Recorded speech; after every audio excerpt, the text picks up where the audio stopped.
Yun pa rin. So yun, umugong pa rin. Umikot pero hindi tumuloy. Ang hina ng ikot tapos umugong. Oh. So yun, hindi na natin patagalan to. Oh, umugong lang. Ulitin ko mga katek. Yun, umugong. Oh. Ano bang sira ng mga si wall fan na ito o mga electric fan na ganito? Oh, umugong at hindi na tumutuloy-tuloy. Sundan lang itong full video na to at panoorin nyo hanggang dulo. Oh, yun.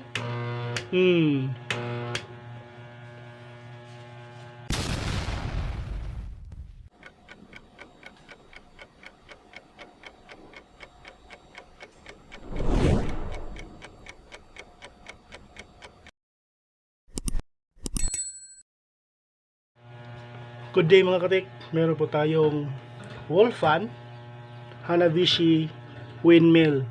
So, binigay ng may-ari. Ang sabi kasi, nilagay ng number 3. Tapos, maya-maya, biglang umusok o may amoy na sunog. So, maya-maya, tinest na agad, naging mahina na siya. So, kaya binigay niya sa atin at ipare-repair. So, testingin natin kung ano ang sira nito. Test natin, isaksak natin to sa ating outlet. So yan. So, i-select natin sa number 1. Ito. Oh. Umugong lang. Ulitin ko mga katek. Yun, umugong. So ngayon mga katek, i-unplug na natin to. At i-check natin kung anong problema nito. Yan. Umugong, hindi matuloy-tuloy. So, check natin dito.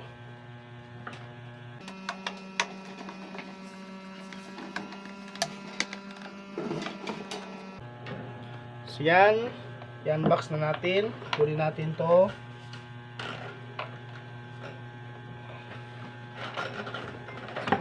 Yes.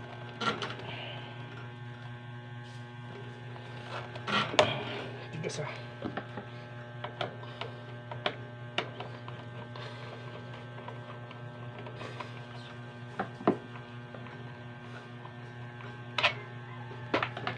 So yan. So kailangan natin kunin to pero matigas. Wala naman siyang screw. Wala siyang screw pero matigas. Yun. Tanggalan natin. So, tingnan nyo mga katik. Anong itsura ng ating wall fan? Puno ng alikabok. So yan. Ng alikabok, ang dami. So yan mga katik, oh. So yan. Ang dumi ng ilalim. So i-check natin kung anong parts nito ang nasisira. Kasi umugong na. Tingnan nyo, oh. Ang dumi-dumi. So yan, oh. So yan.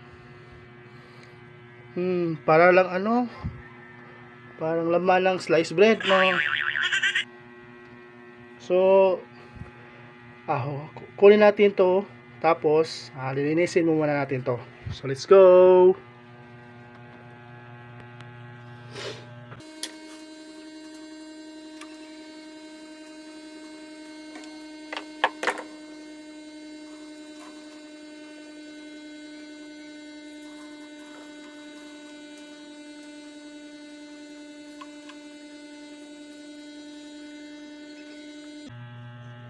Grabe, oh.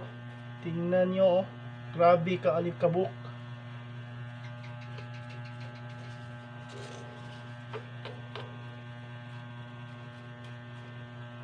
Ang sabi ng may-ari mga katek is pinaandar nila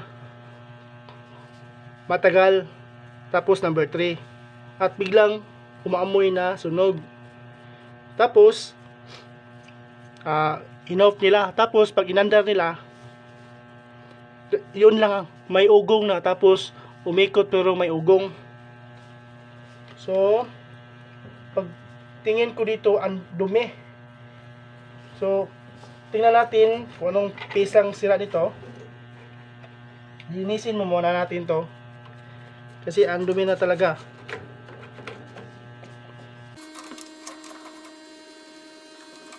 Pati sa ilalim.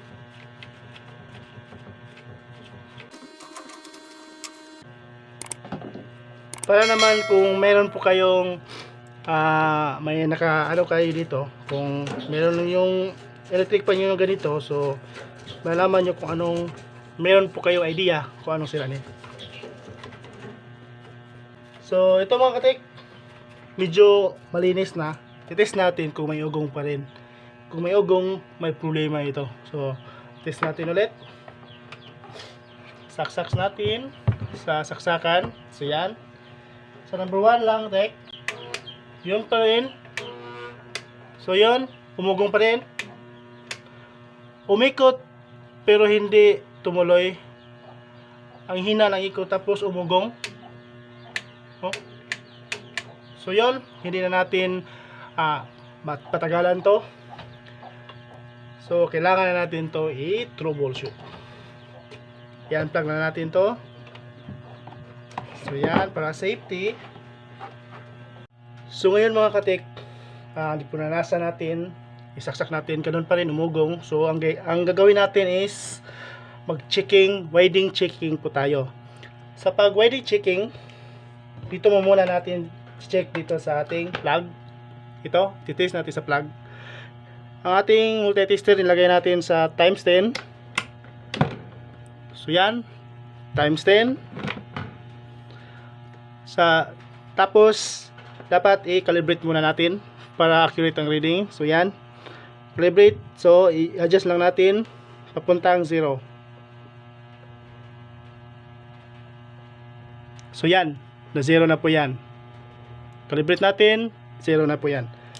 Okay, pag checking natin ng winding checking mga katek is running, winding running muna. So yan, ilagay mo ang dalawang T-sprad dito sa dulang paa sa ating plug. So yan, i-select natin so number 1. So yan, nakita kayo mga katik, may resistance. Dito naman tayo sa number 2. So yun, meron pa ring resistance. Sa number 3, meron pa ring resistance. So okay yung winding niya. May possible na okay pa yung winding niya. Kasi ang ating tinitest is yung winding na running lang.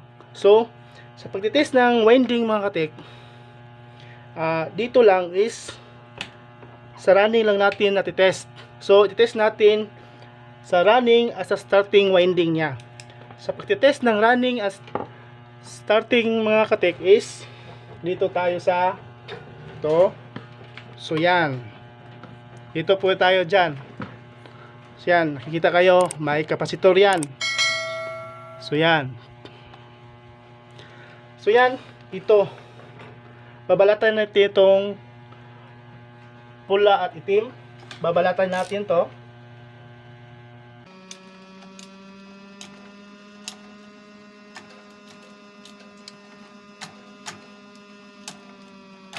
So yan. Babalatan natin, so check natin. Naka times 10 pa rin ang ating multi-tester. So yan, naka times 10 sa resistance. So ilagay natin ito. Mas siguro po tayo na kapag titest nito, kung kapag may palo yan, ang ibig sabihin good yung ating winding. Kasi ang pagtitest nito mga tik dito sa may capacitor, kasi dito yun ang running at starting. Dito kasi sa ating may selector sa 1, 2, 3 is check lang natin yung winding, yung running niya. So kapag gusto nyong malaman kung talagang sira ba yung winding niya, dito tayo sa may capacitor, kasi dito yung papunta yung ating motor. Dito papunta lahat at sa motor. So ito yung dito natin matitest kung good ba talaga yung winding. So check natin dito sa T-sprad. So yan, uy, 0 na yan. So yan mga katik, o tita nyo, 0 na. Na 0 na. So ngayon, Kasi yung kapasitor niya is naka putulin natin to. Baka yung winding ba talaga yung sira niya o kapasitor.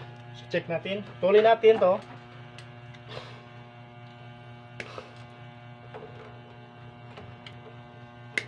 So yan, i-test natin yung tingnan nyo mga katek, ano na siya, pero testingan pa rin natin. So yan, dito po tayo sa isang wire at isa sa wire. Dito natin malalaman kung may good ba talaga yung ang winding natin mga katek is sira na yung winding. So ang ating kapasitor, i-test natin. Since 1.5 lang ito, i-test natin sa times 1 key. So i-calibrate natin yung ulit yung natin. So yan, 0. Test natin, baliktarin natin, i-reverse natin. So yan, may palo, i-reverse natin. So yun, okay pa ang ating kapasitor. So sa winding, patay na. So sira na ang ating winding. So tingnan nyo mga tik, ano na siya, lumalabas na siya. Yung isa hindi pa. So yan tingnan natin, baka may putol na to. So ito, yun, naputol na talaga. So ngayon, dito tayo magte-test ito sa winding. Ito isa, baka problema wire lang kasi naputol agad So dito natin ite-test times 10, ilagay natin ulit sa times 10, calibrate natin papuntang 0. So yan, test natin. Talagang 0 na siya. Baliktarin natin.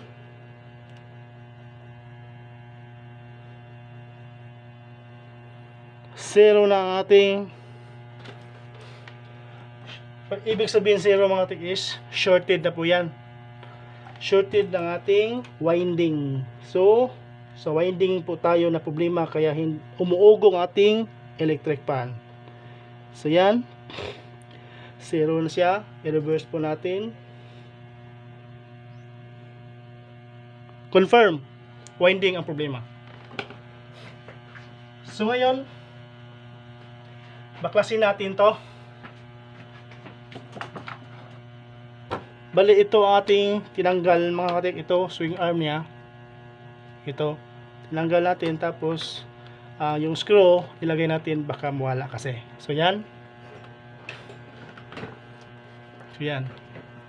Tapos medyo mahirapan po tayo, kunin natin yung kunin natin yung blade niya, kasi yung para hindi tayo mahirapan. So yan. Natin tong niya, cover, yung blade. So yan, ang alikabok, super. Tapos dito,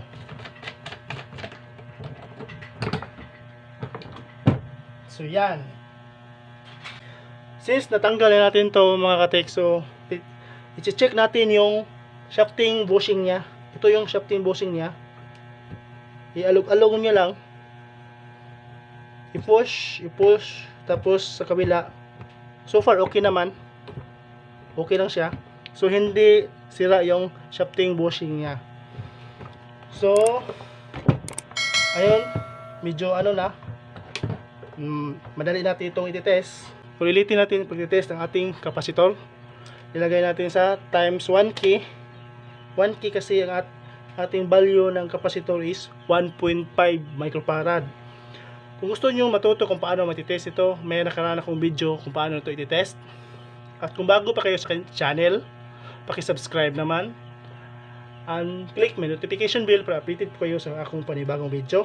So yan, Calibrate natin. So yan. 0 na yan. Test natin ulit.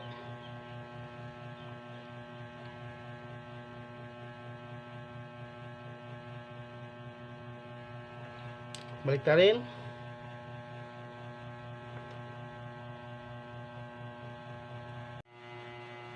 So yan mga katek, para makita ninyo, pinalapit ko to. I-test natin ulit yung capacitor nito. So pag-test ng capacitor, since 1.5 microfarad lang, nilagay natin sa times 1K. I-spread natin, short lang natin, i-calibrate natin para papuntang 0. So yan, 0 na yan. So bali, mabilisan lang ito mga katek. So dapat ilagay nyo dito sa kabilang paa niya, lalagpas, babalik agad. So short lang natin. So yan, test na natin. So yan, may palo sa 200. So i-reverse natin. So yan, ibig sabihin good po yung atong capacitor. So dito sa winding natin talaga may sira. Checking, resistance checking po tayo. Ito yung sa may capacitor, papunta capacitor, ang isa ito. So yan, shorted na talaga. So ibig sabihin, sira na to yung winding niya. Shorted na talaga. So yun ang pagtitest ng winding. Kanina, tinitest natin, bali ito. Sa line 1, sa line 2. Pwede naman, pero para mas siguro, dito po tayo mag-check. Kasi nag-check natin yung running at starting sa winding. Dito kasi, dito sa line 1, line 2, dito sa ating plug, at i-select natin sa 1, 2, 3, ang nag-check lang natin yung running niya. So, test natin yung 1. So yan, may pumapalo sa 2, so yan, 3, yan, 0. So, ibig sabihin good yung dito sa running. Pero dito po tayo sa, dito natin malalaman kung sila na talaga yung winding dito. Kasi dito na yung running at starting. Malalaman kung sila na ba talaga. So yun, sila na ang winding natin. So yun muna mga katek, kasi medyo mahaba na yung video natin. So yung part 2 naman, i-upload ko na lang pagkatapos ko nito, pag repair na ito. So salamat sa pagpanonood mga katek. At kung bago pa kayo sa akin channel, paki-subscribe naman and click my notification bell para updated po kayo sa akong panibagong video. Thank you mga katek, and God bless.